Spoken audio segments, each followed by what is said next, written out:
या चैनल कौन सब्सक्राइब करेगा? वीडियो देखने से पहले सब्सक्राइब कर दो चैनल को। पिता का समाज में पुत्रों के नाम पत्र। लखनऊ के एक उच्च वर्गीय बूढ़े पिता ने अपने पुत्रों के नाम एक चिट्ठी लिखकर खुद को गोली मार ली।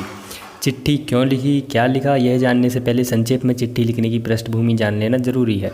पिता सेना में कर्नल के पद से रिटायर्ड हुए। वे लखनऊ के एक पॉश कॉलोनी में अपनी पत्नी के साथ रहते थे। उनके 2 बेटे थे जो सुदूर अमेरिका में रहते थे। यहाँ यह बताने की ज़रूरत नहीं है कि माता पिता ने अपने लाड़लों को पालने में कोई कोर कसर नहीं रखी।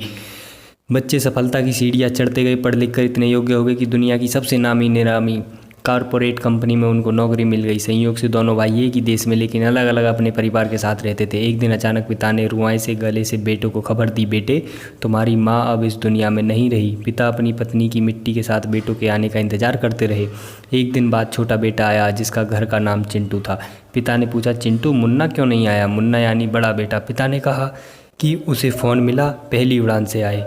धर्मानुसार बड़े बेटे का आना सोच वृद्ध फौजी ने जिद सी पकड़ ली। छोटे बेटे के मुंह से एक सच निकल पड़ा। उसने पिता से कहा कि मुन्ना भैया ने कहा कि माँ की मौत में तुम चले जाओ, पिताजी मरेंगे तो मैं चला जाऊंगा।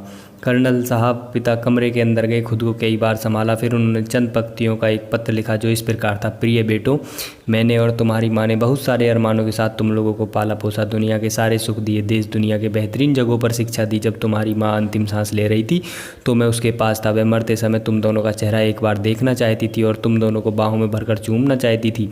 तुम लोग उसके लिए वही मासूम मुन्ना और चिंटू थे। उसकी मौत के बाद उसकी लाश के पास तुम लोगों का इंतजार करने के लिए मैं था।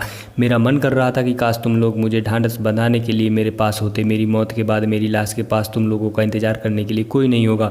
सबसे बड़ी बात यह है कि मैं नहीं चाहता कि मेरी लाश निपटाने के लिए तुम्हारे बड़े भाई को आना पड़े। इसलिए सबसे अच्छा यह है कि अपनी माँ के साथ मुझे भी निपटा कर ही जाओ। मुझे जीने का कोई हक नहीं है, क्योंकि जिस समाज ने मुझे जीवन भर धन के साथ सम्मान भी दिया, मैंने समाज को असभ्य नागरिक दिए।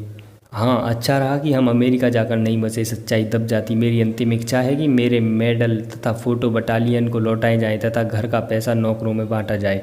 जमा पूंजी आदि वृद्ध सेवा केंद्र में तथा आदि सैनिक कल्याण में दी जाए। तुम्हारा पिता। कमरे से ठाई की आवाज़ आई। कर्नल साहब ने खुद को गोली मार ली। यह क्यों हुआ, किस कारण हुआ, कोई दोषी है या नहीं, मुझे इसके बारे में कुछ नहीं कहना। यह काल्पनिक कहानी नहीं, पूरी तरह सत्य घटना है। और कुछ ना कर सको तो शांति समुदाय का आर्थिक बहिष्कार जरूर कीजिए मेरे बंधु भाइयों, और बदला लेना सीखिए। जय श्री राम।